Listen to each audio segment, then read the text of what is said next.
Halo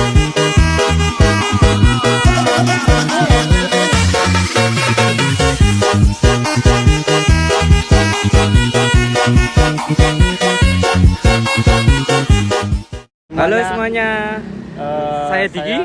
Saya Bagas. Kali ini kita akan mewawancarai Mas ST. Oke. Halo Mas. Ya.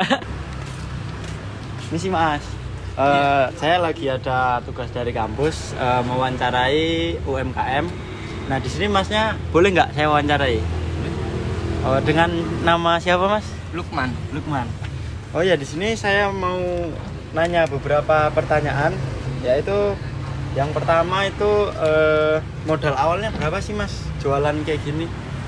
Modal awal itu saya kisaran 5 juta, tapi itu masih kurang dikit gitu, jadi harus ngambil lagi tali paling ya 5 sampai 5,5 gitu sih untuk estimasi.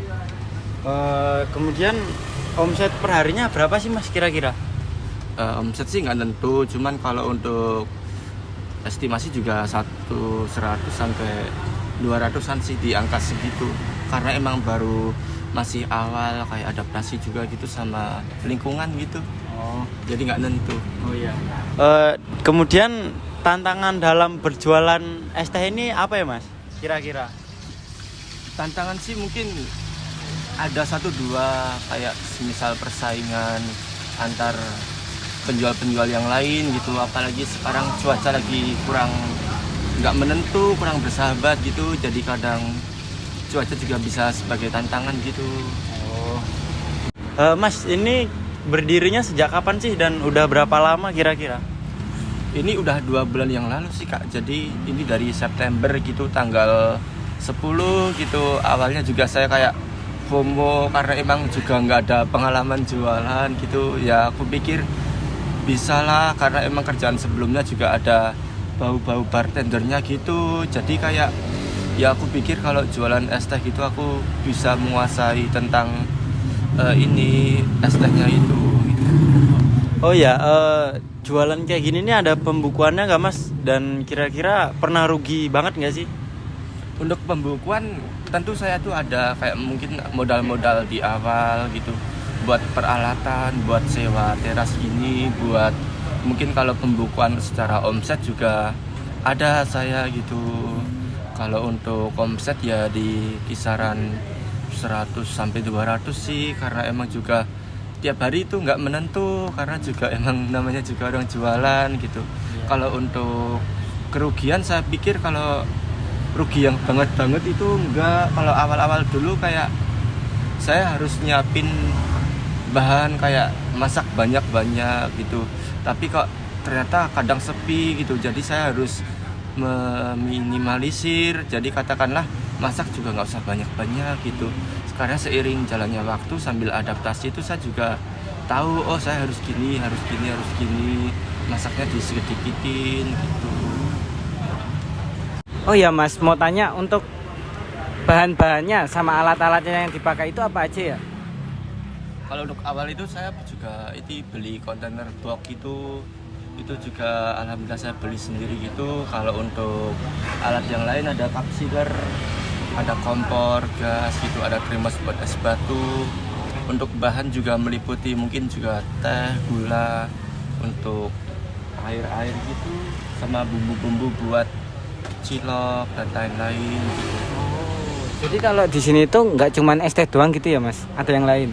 Iya, jadi saya tuh juga ngejual bukan cuman minuman aja, ada snack gitu. Mungkin kalau orang Klaten itu tahu namanya ojek penyet gitu. Cuman kalau di sini saya translate jadi cilok sambar bledek gitu. Jadi emang harus digoreng dulu gitu. Kalau saya nyebut ojek penyet kayak orang sini tuh pada nggak tahu. Jadi saya translate gitu biar orang tahu gitu. Nah, kalau untuk strateginya sendiri Mas, untuk es teh sendiri kan di sini udah banyak yang buka nih. Untuk strategi Masnya gimana menghadapi persaingan bisnis? Kalau untuk strategi ya mungkin dari cara saya ngatur waktu buka ya, waktu operasional. Mungkin kalau yang lain bukanya dari pagi sampai sore, dan di jam-jam segitu kan juga banyak itu Mas yang jualan. Jadi saya juga mungkin bukanya juga agak siangan atau agak sorean. justru saya itu juga lebih menitik beratkan di jam malam gitu, apalagi saya juga masih di umur sekian. Saya pikir daripada yang lain-lain juga saya mungkin paling muda gitu, jadi saya harus ngatur strateginya biar dapat omset yang lumayan itu ya harus berani buka malam gitu. Iya sih. Nah, kalau untuk lokasinya sendiri ini di jalan apa ya, Mas? Untuk Wahid Hasyim. Iya. Untuk lokasinya kenapa kok Masnya milih di jalan sini? Iya, karena kemarin tuh kayak cari-cari tempat gitu, cari tempat buat jualan kayak ruko-ruko. Lah itu kayak nggak cocok mungkin di harga kayak kemahalan. Ada yang mungkin harus kontrak per 6 bulan, setahun gitu. Jadi saya juga kayak